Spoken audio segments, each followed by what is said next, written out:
Hello les amis, passionnés de musique classique. Aujourd'hui, je suis en compagnie de Guilhem Chamera. Bonjour. Bonjour Guilhem. J'apprécie énormément son travail. Euh, il est vraiment un passionné de musique classique, un passionné d'interprétation, et il fait un travail extraordinaire sur sa chaîne. Et donc je voulais que vous puissiez le connaître. Et il va également nous parler d'un artiste d'exception qui va bientôt paraître sur le canal. Et donc je pense qu'il n'y a pas meilleure personne que lui pour en parler. Merci beaucoup.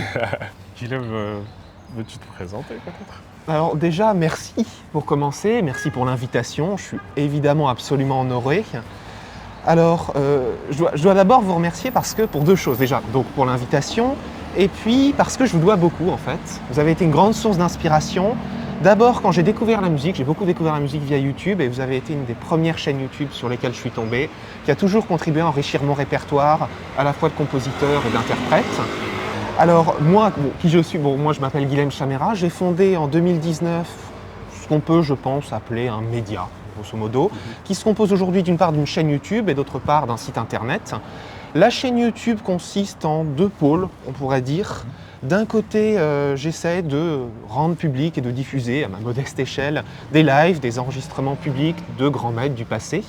Et puis d'un autre côté, des podcasts avec d'une part un format qui s'appelle Portrait en musique, dans lequel, comme son nom l'indique, tout seul ou avec un invité qui est spécialiste de l'interprète en question, on dresse le portrait, extraits musicaux à l'appui, d'un interprète en essayant d'identifier ce qui fait en propre son style particulier, accompagné en général d'une biographie, une petite biographie, et puis d'autre part des interviews, principalement des interviews d'artistes. Et sur le site internet, on retrouve donc aussi des portraits d'artistes, mais cette fois-ci sur un format un peu plus écrit, mais aussi des critiques, et puis des articles un peu plus généraux, on pourrait dire d'esthétique musicale ou un peu plus théorique peut-être. Excellent. Alors, pour ces présentations qui sont faites maintenant, on va un peu s'attarder à ce qui a fait en fait que je t'ai contacté pour cet artiste en particulier. Ouais. Ce nom de chaîne est assez incroyable, Sophronichrist. Sophronichrist, oui. Alors, en fait, ça vient de deux anecdotes. Une anecdote personnelle et une anecdote un peu plus historique ou folklorique. La première, c'est tout simplement comment j'ai découvert Sophronitzky. Je découvrais la musique principalement avec un proche, un ami à l'époque, qui se reconnaîtra peut-être s'il tombe sur cette vidéo, et qui, à un moment, je m'envoie, je crois, ça doit être un WhatsApp, et il m'envoie une vidéo d'une première balade de Chopin, on aime beaucoup la première balade de Chopin, en disant « Oh, la qualité sonore est affreuse ou odieuse, je ne sais plus ce qu'il dit, mais c'est extraordinaire, c'est fabuleux ». Et donc, j'écoute cette première balade par Sophronitzky, par Vladimir Sophronitzky, et je suis complètement transporté, emporté par la fièvre du discours musical, de la déclamation, mais aussi par un certain équilibre et une grande imagination. On en parlera quand on essaiera de cerner ce qui fait en propre le style de Sophronitzky. Et donc je décide de faire des recherches et finalement je m'aperçois qu'il y a assez peu de contenu. Il y a des contenus vidéo sur YouTube de qualité variable parce que les reports et même la qualité sonore en Russie soviétique sont variables. Et puis je trouve qu'il n'y a pas beaucoup de contenu théorique. Et lorsque j'ai eu l'idée de vouloir apporter à ma modeste échelle ma contribution sur YouTube, j'ai eu dans l'idée donc de diffuser des enregistrements publics méconnus ou même inédits de grands maîtres du passé, et puis de diffuser comme je pouvais l'héritage musical, l'héritage interprétatif, discographique, mais pas seulement, puisqu'il y a beaucoup d'enregistrements live de Sophronitzky. Et d'où vient alors le nom de la chaîne ? Il vient d'une anecdote, alors j'avais dit historique, je ne sais pas si elle s'est réellement passée. En fait, c'est une anecdote dans laquelle Richter rencontre Sophronitzky et Sophronitzky d'abord dit à Richter qu'il est un génie et Richter lui répond « mais vous êtes un dieu ». Et donc Dieu, j'avais 15 ans, le jeu de mots me parlait. Sophronitzky, Sophronichrist, parce que Sophronitzky est un dieu, on aimait l'appeler Dieu avec l'ami en question d'ailleurs. Ceci explique cela. D'accord, excellent. Du coup, cette chaîne a pris une tournure où finalement elle avait pour but de présenter le talent exceptionnel de cet artiste. Après, bien sûr, cela s'est ouvert à d'autres. C'est ça. Toutefois, je sais qu'il a une place particulière pour toi. Ah oui. Et donc, peut-être que c'est le moment de nous en dire plus sur ce qui fait, ce qui lui a valu, en tout cas, cette appellation de la part de Richter. Qui Alors, est quand même pourtant un dieu. pour Un beaucoup dieu, c'est et ça. Sopronitsky était reconnu comme un dieu. Je ne sais pas si on peut Ouais. dire qu'il était déifié, ses concerts étaient attendus d'une manière absolument exceptionnelle dans la Russie soviétique. Bon, je vais le faire en 2 temps. Je vais d'abord exposer une petite biographie, constituer un peu le personnage, et puis dans un second temps, on va parler de ce qui fait le style de Sopronitsky, ce qui en fait, je ne sais pas si c'est un dieu, mais en tout cas un pianiste de génie. Ouais. Alors Vladimir Sopronitsky, c'est donc un pianiste, né russe, je pense qu'on peut dire soviétique. Il est né en 1901, il est décédé en 1961, et il a été d'abord l'élève de 2 illustres professeurs. Le premier est polonais, il s'agit de l'illustre Aleksander Michalowski, vers qui Sopronitsky a été aiguillé à l'âge de 9 ans par un certain Alexander Glazunov, déjà, et dont il va suivre les leçons jusque durant la Première Guerre mondiale, même si de manière plus sporadique.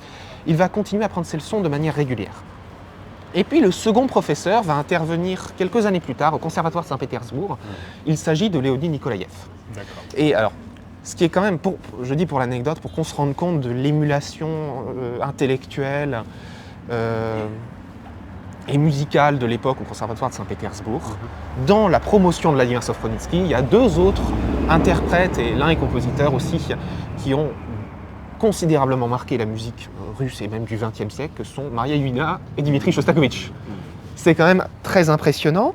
Et Sopronitsky, dans la foulée, rencontre et épouse Elena Scriabine, qui est la fille du compositeur Scriabine, qui n'entendra cependant jamais Sopronitsky jouer ses œuvres, bien que sa femme, la femme de Scriabine, disait que Sopronitsky était le plus grand interprète de Scriabine qu'elle ait jamais entendu.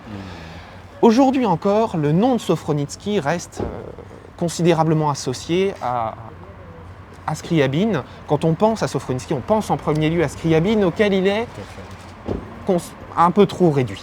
Malgré tout, je pense qu'on peut le dire, parce que Sopronitsky avait un répertoire, je ne sais pas s'il faut dire extrêmement, mais en tout cas très large, en particulier sur le répertoire romantique où il a beaucoup été capté à défaut d'être enregistré. Il faut quand même dire d'ailleurs que Sopronitsky, pour cerner quand même ce lien très particulier, on dit parfois que Sopronitsky est le disciple spirituel de Scriabine. Ce lien très particulier, c'est notamment incarné dans les dernières années de la vie de Sopronitsky, qu'il a passé principalement à donner des récitals dans la maison de Scriabine, alors transformée en musée, sur le piano volontairement désaccordé de Scriabine. Et je crois qu'il est tout à fait pertinent de dresser des parallèles entre l'art de Cortot et l'art de Sopronitsky. Et peut-être que Cortot a influencé Sopronitsky, ça on ne le saura jamais. Pourquoi je dis ça? Parce qu'au fond, on retrouve chez l'un comme chez l'autre un souci permanent d'équilibre associé à une imagination absolument phénoménale. Cependant, en conflit très rapidement avec les autorités soviétiques, Sopronitsky n'est plus autorisé à partir des années 30 à quitter l'URSS et au cœur de la Seconde Guerre mondiale, quelques années plus tard, il se retrouve même pris au piège au cœur du siège de Leningrad, duquel il va devoir être exfiltré par les airs, dans un état de santé extrêmement précaire. Et bien que dans la foulée nommée en 1943 au Conservatoire de Moscou, Sopronitsky détestait enseigner. Bon, ce qui, pour l'anecdote, ne l'empêchera pas, après son divorce d'Elena Scriabine, d'épouser une de ses étudiantes, Valentina Douchinova. Sopronitsky, qui était de santé globalement très fragile, décède en 1961, peu après qu'on lui ait diagnostiqué un cancer, et peu après un dernier concert, non pas au musée Scriabine, mais dans la petite salle du Conservatoire de Moscou. Voilà pour la biographie. Excellent. Alors, pour ce qui fait en propre le style de Sopronitsky, la première chose qui, je crois, doit être dite, c'est que Sopronitsky était ce qu'il faut véritablement appeler un pianiste passionné. Et il y a un document assez essentiel pour comprendre l'art de Sopronitsky, c'est un entretien qu'il a donné à Alexander Vitsynski en 1945. Vitsynski qui avait pour projet d'interviewer un certain nombre, de s'entretenir avec un certain nombre de pianistes soviétiques de l'époque. Et je vais citer quelques extraits, mais comme je ne parle pas russe, c'est une double traduction, ce qui est très mal, mais parfois il faut faire avec les moyens du bord. Pourquoi je dis que c'est une double traduction et que c'est très mal? Parce que j'ai traduit en français une traduction en anglais du russe, une traduction qui a été faite par Stephen Emerson et Lenia Rizik, qu'on trouve sur le site de Stanford University, et puis sur le site sopronitsky.ru, qui est consacré à la mémoire du pianiste.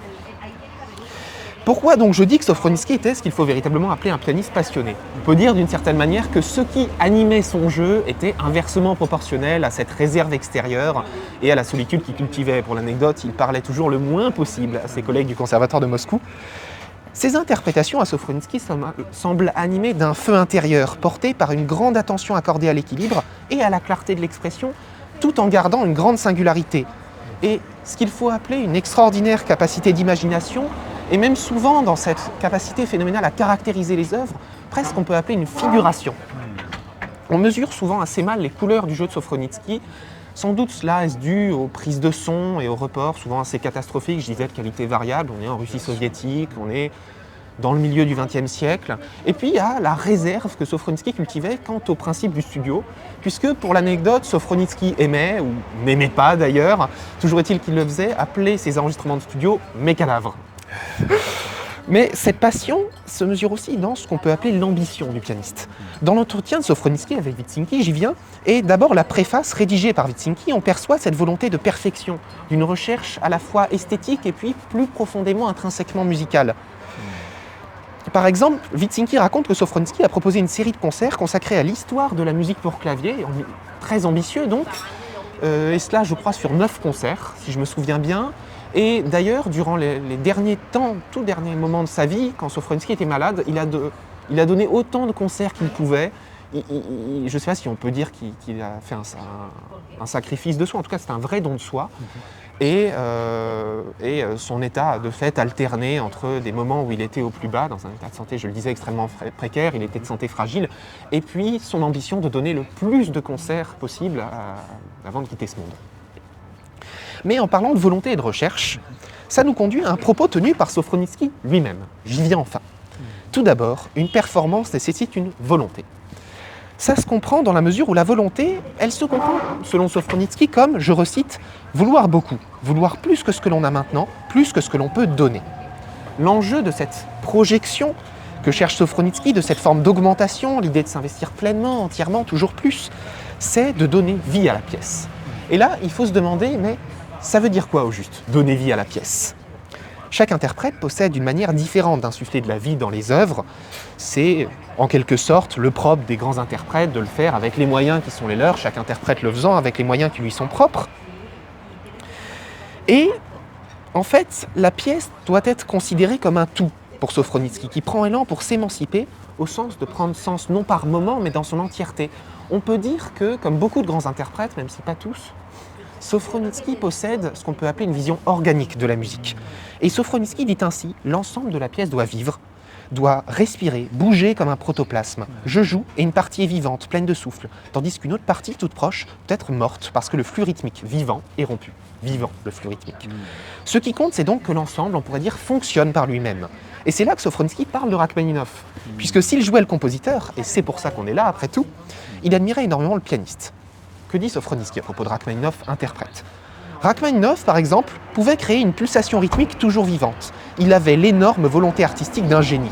Sa volonté était plus grande que celle de n'importe quel pianiste moderne.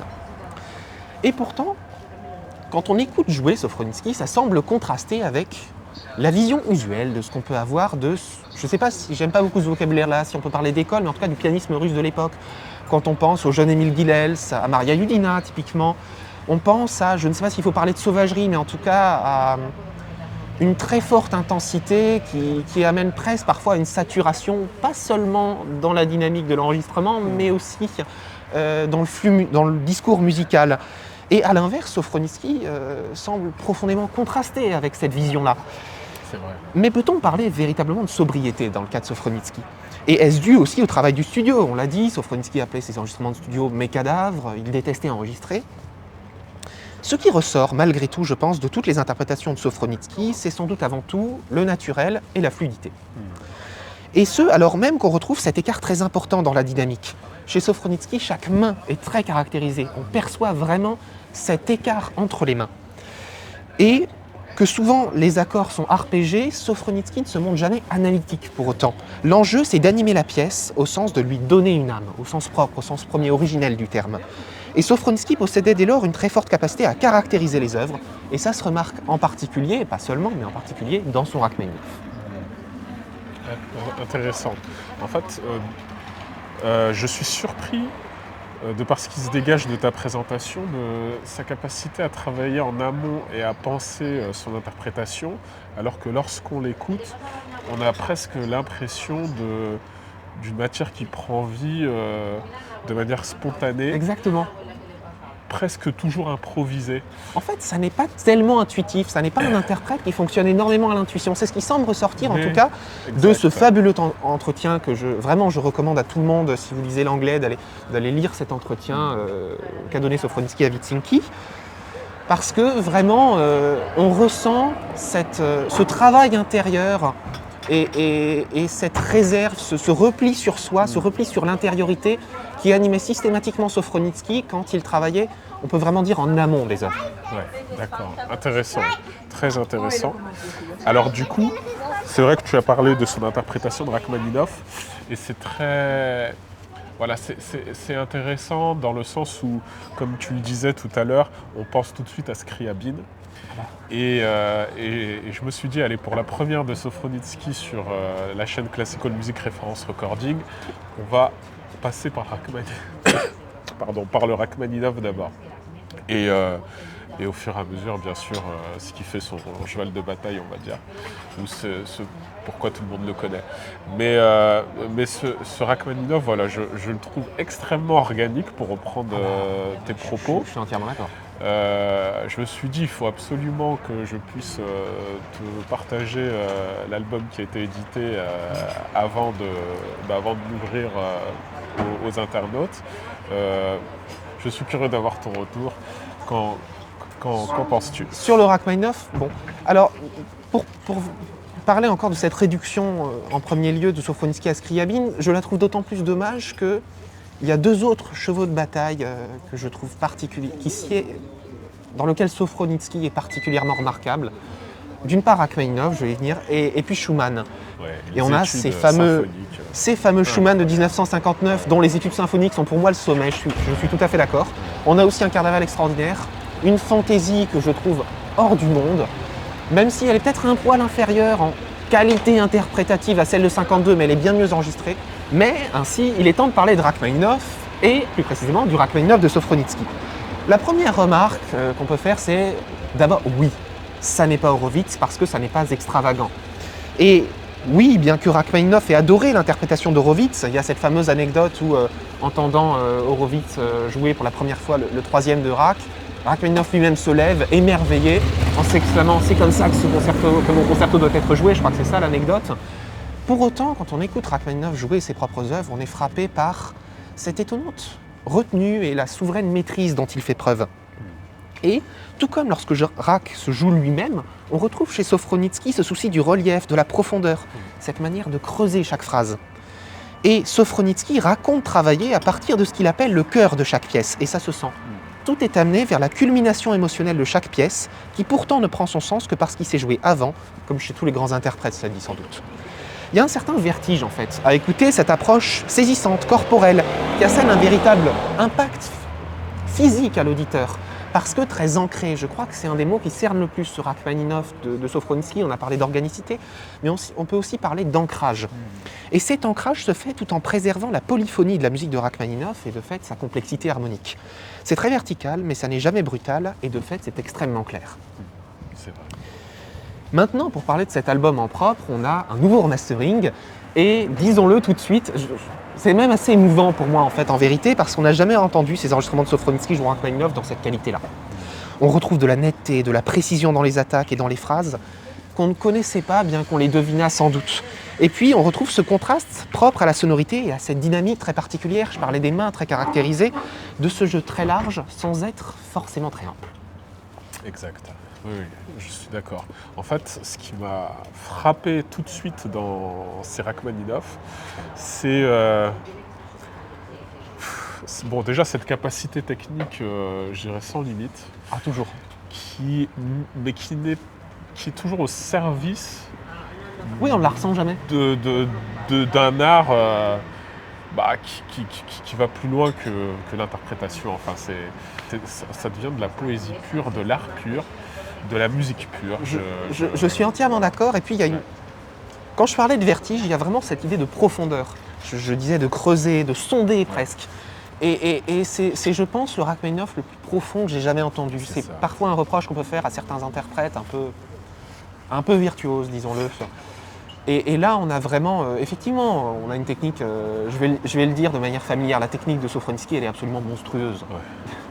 Mais elle est effectivement toujours au service de cette conception organique, très réfléchie.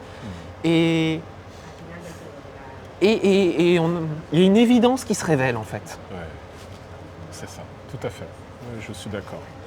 Chers amis, je pense que vous avez pu vous rendre compte en quelques minutes de l'étendue de ce que peut apporter à votre connaissance les propos de Guilhem. Merci beaucoup. Ça a été vraiment durement travaillé de sa part et je découvre moi-même avec encore plus d'intérêt vu ce que tu as pu nous partager, le pianiste qui est Vladimir Sofronitsky. Ça donne envie d'encore plus de creuser cet interprète. On va être très heureux de partager bientôt avec vous cet album de Rachmaninov. Merveilleuse ouverture à son art exceptionnel. Et voilà, imaginez ce que a fait Guilhem ici en quelques minutes. C'est de cette manière qu'il peut creuser la vie et l'interprète dans des podcasts au format des fois de 30, 40, 1 heure, 1h30.